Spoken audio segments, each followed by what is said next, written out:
Bonjour et bienvenue à notre introduction juridique à la blockchain. Aujourd'hui, nous sommes à la séance 9 et aujourd'hui, nous allons parler de la légifération du monde de la blockchain et des technologies décentralisées qu'on appelle en anglais DLT pour Decentralized Ledger Technology. Je m'appelle Jules Christian et donc je serai votre formateur. Aujourd'hui, nous allons parler de la réglementation, de la législation de cette nouvelle sphère de notre vie en nous basant ou du moins en partant sur deux principes complètement opposés. Comme vous voyez sur ce tableau, nous sommes partis de deux points. D'un point exogène, c'est-à-dire de l'extérieur de cet univers de la blockchain et des technologies et des registres décentralisés, puis d'un point de vue intérieur, c'est-à-dire de l'intérieur des communautés. Comment est-ce que cela va se produire, ou du moins comment cela est en train de se produire aujourd'hui. Alors, nous allons déjà commencer par voir ce qui se passe aujourd'hui. C'est-à-dire que nous allons parler de la législation exogène, c'est-à-dire qui vient de l'extérieur de la sphère blockchain. Déjà d'entrée de jeu, il faut savoir que aujourd'hui, nous avons un conflit qui est en train de monter, ou du moins qui a qui fait des zigzags en dents de scie, parce que la législation, ou du moins l'essai de réglementation de la sphère blockchain, des registres décentralisés, eh bien, elle se fait d'abord de façon exogène pour plusieurs choses. D'abord, pour que les politiciens ne puissent pas perdre la main sur la chose publique. Ça, c'est un. On n'est pas des enfants de cœur. Il faut se dire les choses. Ou du moins, il faut se dire la réalité telle qu'elle est. Deux, pour éviter qu'il y ait un désordre. Ce que l'Union européenne a récemment appelé le Far West de la blockchain. Et donc, dans cette perspective-là, nous voyons, heureusement ou malheureusement, des propositions de réglementation qui vont parfois à l'encontre des intérêts des acteurs de certains milieux géographiques. Là, je parle uniquement de l'Union européenne. Je ne parle pas des États-Unis, je ne parle pas de l'Afrique ni de l'Asie. Et donc, très récemment, en matière de régulation, nous avons eu à la fin du mois de juin une première validation de ce que pourrait devenir la réglementation du monde de la blockchain, du monde des registres décentralisés au sein de l'Union. Et donc, cette fameuse réglementation, c'est un règlement. Il faut savoir qu'au sein de l'Union, suivant la chose à réglementer, nous avons différents types d'outils juridiques. Nous avons le règlement. Le règlement, lui, il va s'étendre. Il va tout simplement être appliqué par les États. Tandis que la directive, elle, va permettre aux États d'avoir une plus grande marge dans la façon dont la règle juridique sera appliquée. Et donc, dans ce cas précis, nous avons un règlement parce que l'Union européenne veut, entre autres, éviter qu'il y ait un fractionnement de ce qu'elle appelle le marché unique, composé de tous les États membres des marchés, de tous les États membres de l'Union. Et donc, dans cette perspective-là, nous voyons un élément exogène, un règlement, ou du moins une proposition de règlement qui permet à l'Union européenne de pouvoir, dans un premier temps, sortir une première forme de législation. Il est composé de 9 titres et nous allons les parcourir ensemble. Avant de les parcourir, il faut avoir ceci en tête. L'Union aime beaucoup faire usage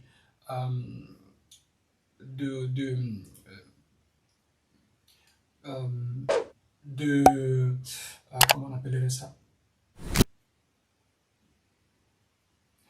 L'Union aime abréger beaucoup de ces, que ce soit des lois ou bien que ce soit des institutions. Et donc ici, l'ABE, c'est l'autorité bancaire européenne, l'AEMF, c'est l'autorité européenne des marchés financiers.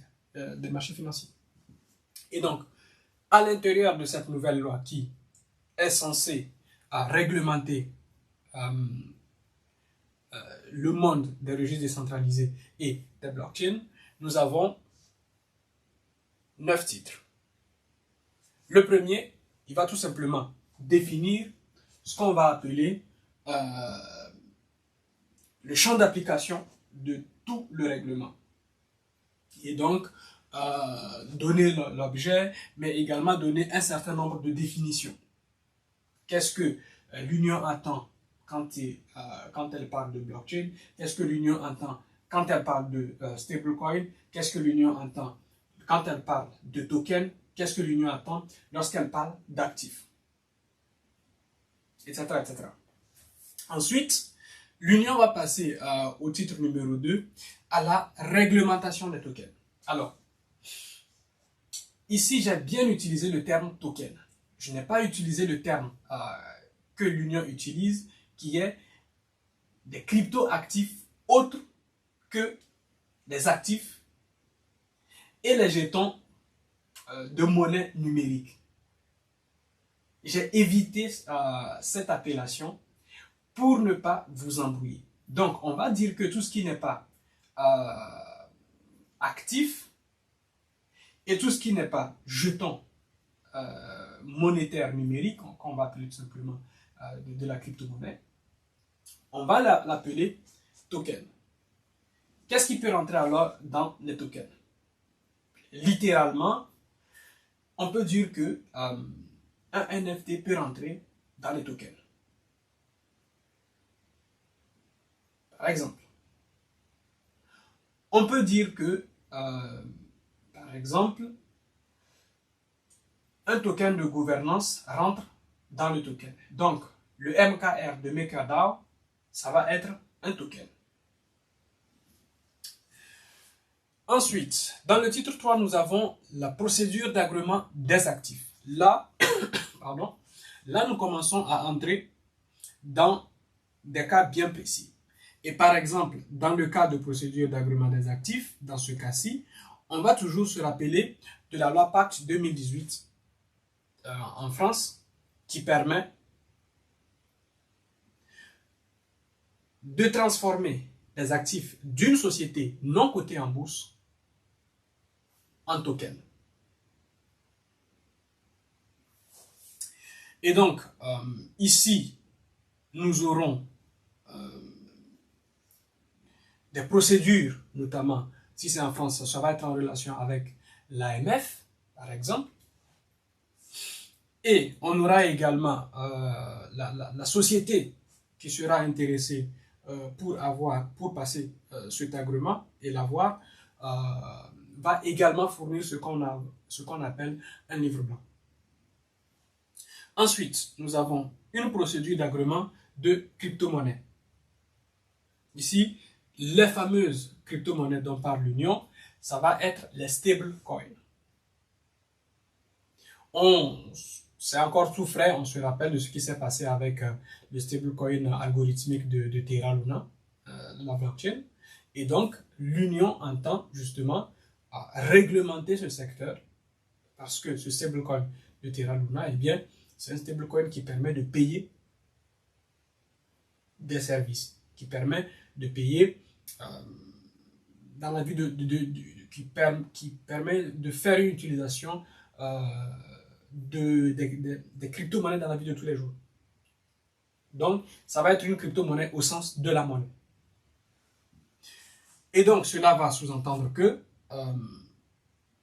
ici aussi, la société ou l'entreprise qui veut émettre un stablecoin va devoir, dans un premier temps, aller voir l'AMF, fournir un livre blanc qui permette de comprendre le fonctionnement de toute la plateforme, le fonctionnement de tout le système.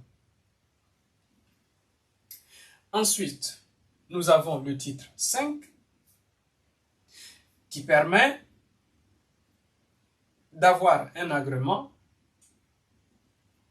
ou du moins qui permet d'expliquer la procédure d'agrémentation de tous ceux qui vont travailler comme des prestataires de services sur crypto actifs.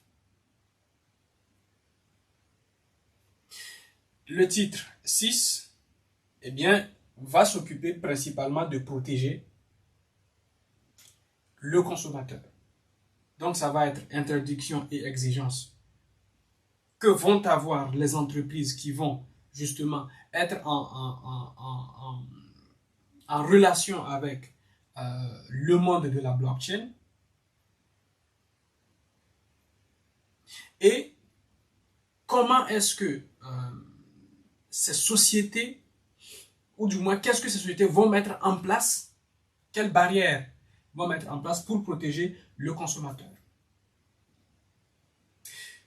Puis, en 7, nous avons les pouvoirs qui sont accordés à l'ABE, l'ABE étant l'autorité bancaire européenne, pour lui permettre de faire une surveillance des émetteurs de jetons, donc les fameux, soit les prestataires de crypto-actifs ou toute autre entreprise qui, de près ou de loin, va toucher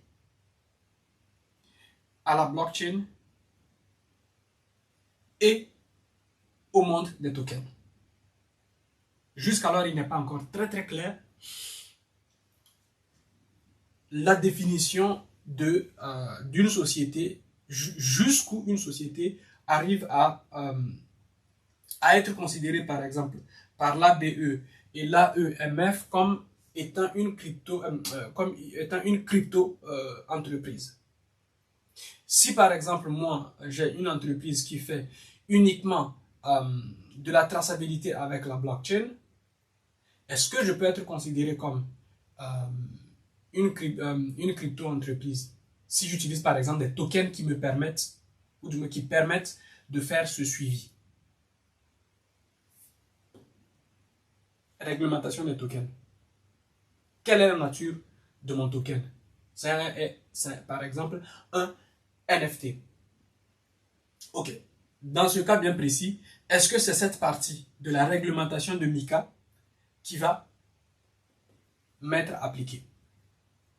Ou alors, ça va être plutôt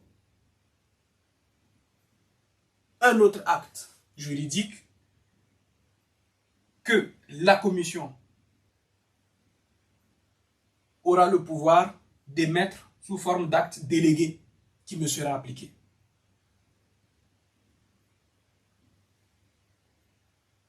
On va en rediscuter quand l'Union européenne rendra plus claire sa position.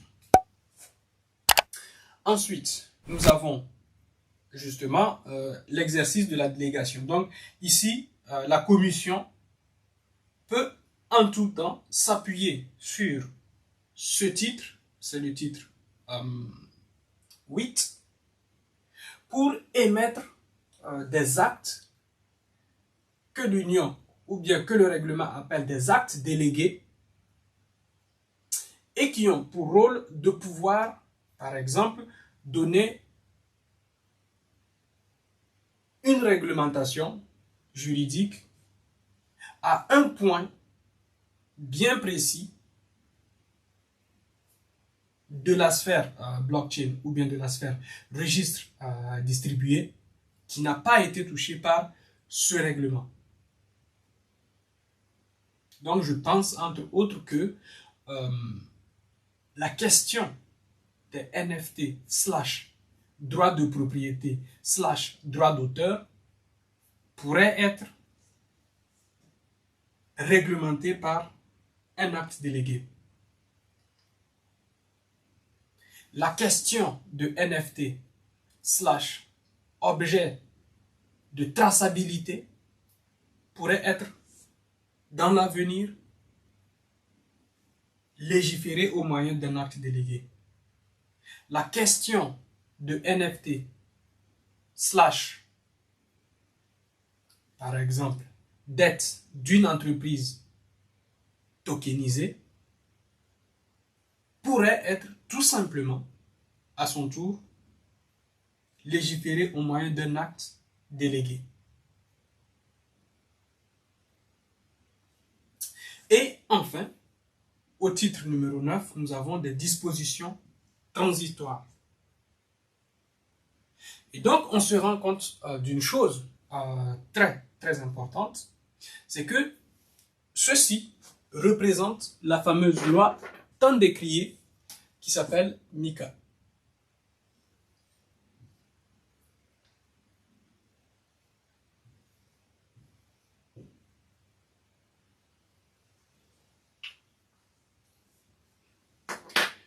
Et donc, cette loi est exogène.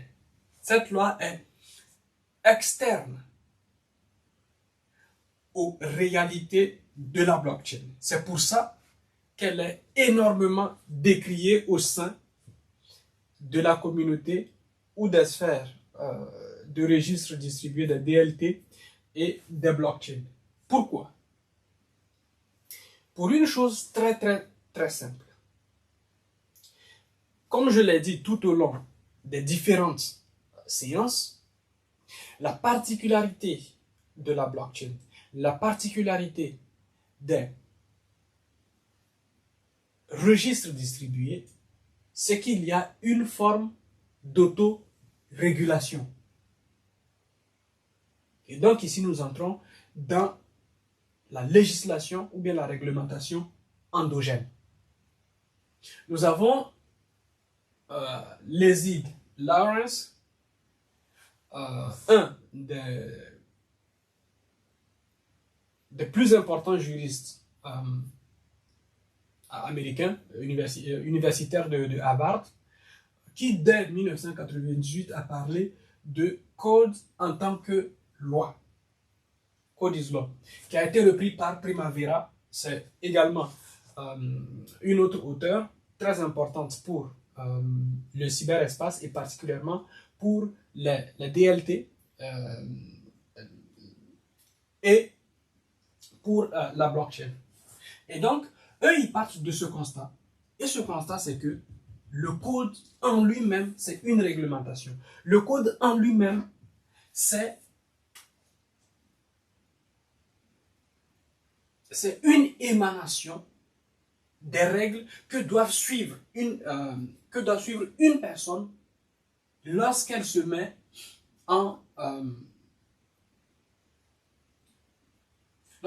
à utiliser par exemple une plateforme. Que ce soit une plateforme qui est faite dans le web 2.0, exemple de plateforme Amazon, ou que ce soit une plateforme qui est faite dans le web 3.0, exemple de plateforme Bitcoin. Quel que soit le système, tant que c'est dans le cyberespace, eh bien, par défaut, c'est le code qui est la loi. Et donc, à partir de là, nous avons ce qu'on va appeler une légifération ou une législation endogène.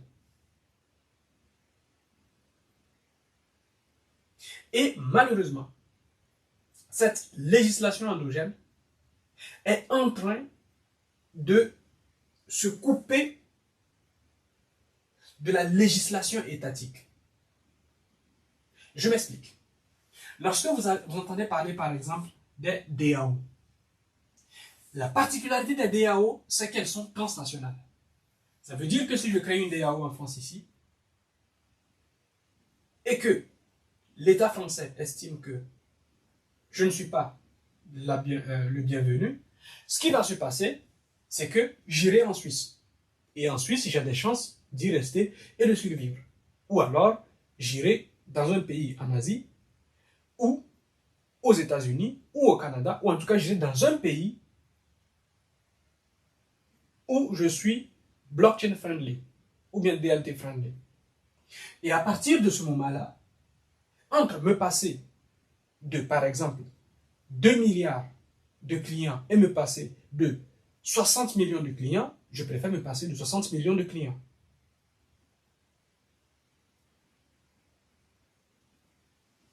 Donc, on voit naître une forme d'autarcie dans la régulation de ces entités.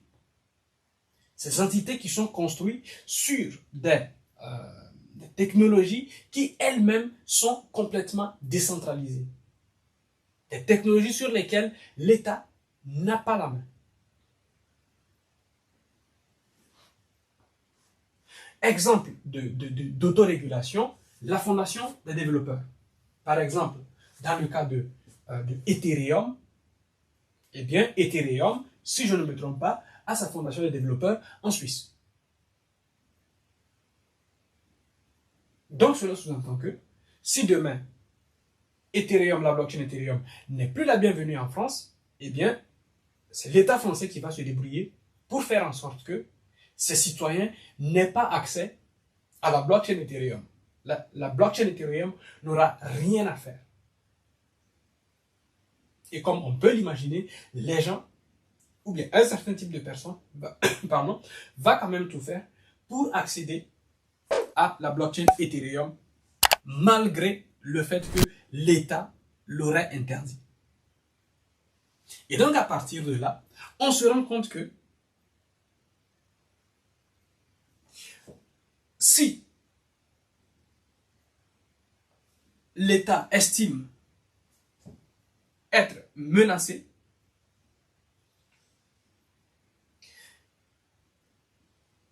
il va rendre une plateforme, il va rendre une DAO illégale. Mais en rendant cette DAO illégale, elle ne la fait pas arrêter de fonctionner. La DAO continue de fonctionner malgré l'interdiction de l'État. Et ça, c'est super important parce que cela va sous-entendre que on va avoir un certain nombre de têtes brillantes qui vont devoir changer d'État et aller voir ailleurs pour construire des systèmes qui vont après être imposés aux mêmes États qui les ont rejetés. Je parle de Binance et de l'État chinois, par exemple. Aujourd'hui, Binance est à Malte. Demain, Binance va se retrouver en Chine, que l'État chinois le veuille ou non. Alors que Binance avait été rejeté au tout début.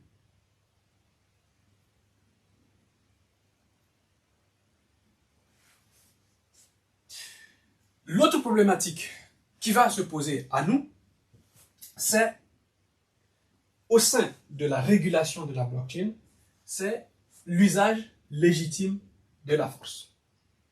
Même si cet usage n'est pas physique, mais plutôt cyberespace, eh bien, du fait que la blockchain s'autorégule au moyen du code, si une personne se comporte en deçà de ce qui est prévu par le code, il y a des chances que cette personne se fasse jeter à l'extérieur sans avoir eu de procès. On estime, ou bien toute la communauté estime que cette personne-là, elle est à mettre sur la liste noire, la blacklist, et elle est out, hors du système. Et donc, ça va poser des questions de la légitimité de l'usage de la force. Sachant que, pour le moment, la seule entité qui peut user de la force de façon légitime et légale, c'est l'État. Donc, la question qui va se poser, quel est alors le rôle de l'État dans ces systèmes qui sont de plus en plus autarciques par rapport à l'État?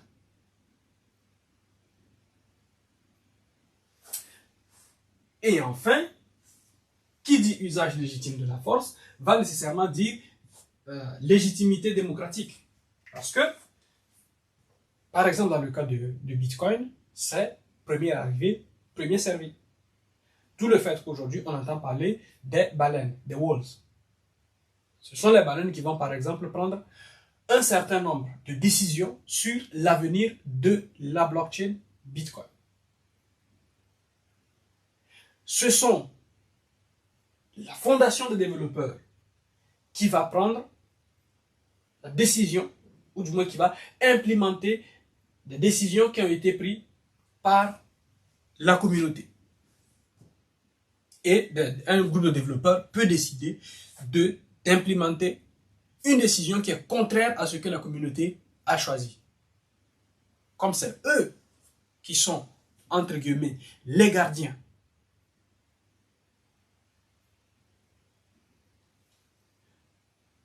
de cet univers, vu que c'est eux qui ont les clés technologiques de compréhension, eh bien, c'est eux qui deviennent en quelque sorte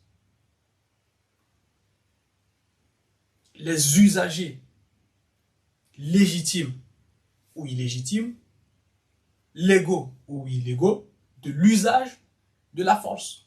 Ce n'est plus l'État. Parce que l'État est géographiquement et physiquement limité.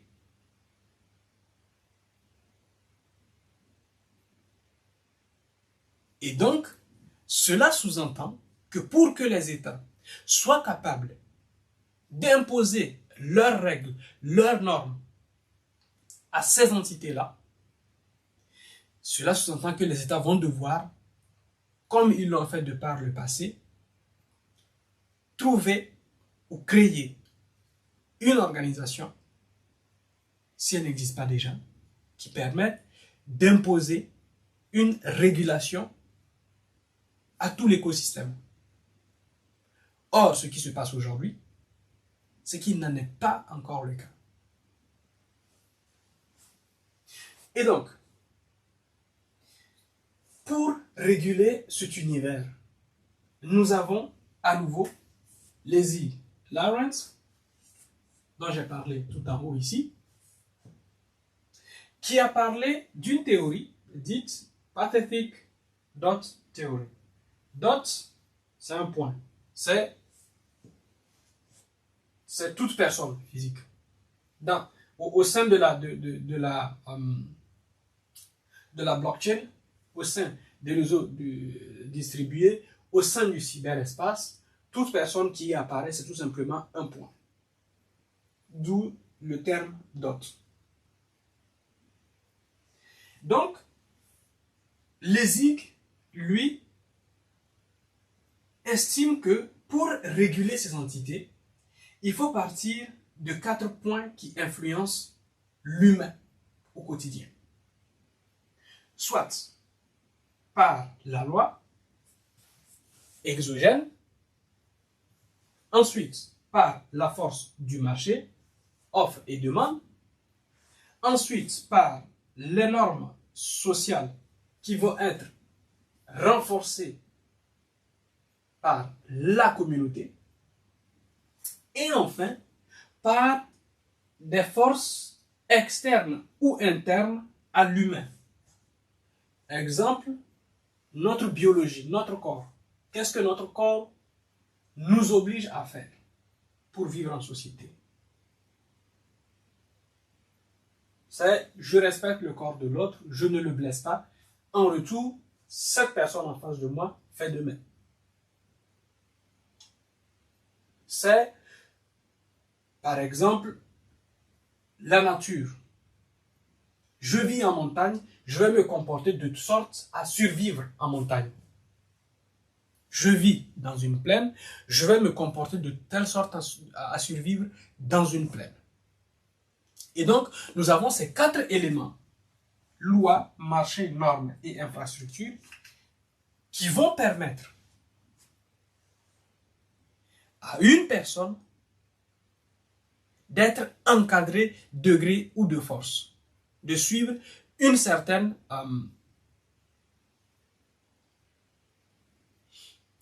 une certaine forme de comportement, de s'auto-réguler.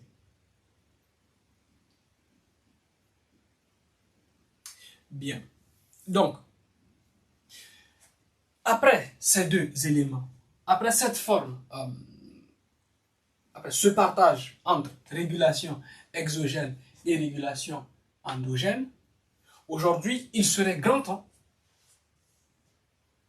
de pouvoir s'assurer que la régulation exogène ne vient pas détruire la régulation endogène. Il faudra s'assurer qu'il n'y ait pas un conflit d'intérêts ou tout simplement un conflit techno-juridique qui rendrait ces communautés autarciques au point d'aller ou bien au point de voir que ces communautés créent ou pourraient créer des dissensions entre les États. D'une part, les États qui vont bénéficier de l'économie liée à tout ce qui est blockchain et les États qui vont voir leur économie ou du moins certains pans de leur économie disparaître tout simplement parce que ils n'ont pas eu d'autre choix que de déclarer illégales ces entités. Donc, il faut des fonctionnaires de l'État qui comprennent intrinsèquement ce qu'est la blockchain, intrinsèquement ce que sont les DLT, et qui sont capables de donner des conseils qui permettent de rentrer tout ce beau monde-là dans la sphère publique. Je vous remercie de m'avoir suivi jusqu'au bout. N'hésitez pas à poser vos questions dans les commentaires. Nous commençons à partir du 19 juillet une formation d'introduction juridique, économique, sociale à la blockchain. Vous pouvez retrouver toutes ces informations sur DeepFab et nos différentes pages. Et moi, je vous dis à la prochaine pour une nouvelle séance de formation.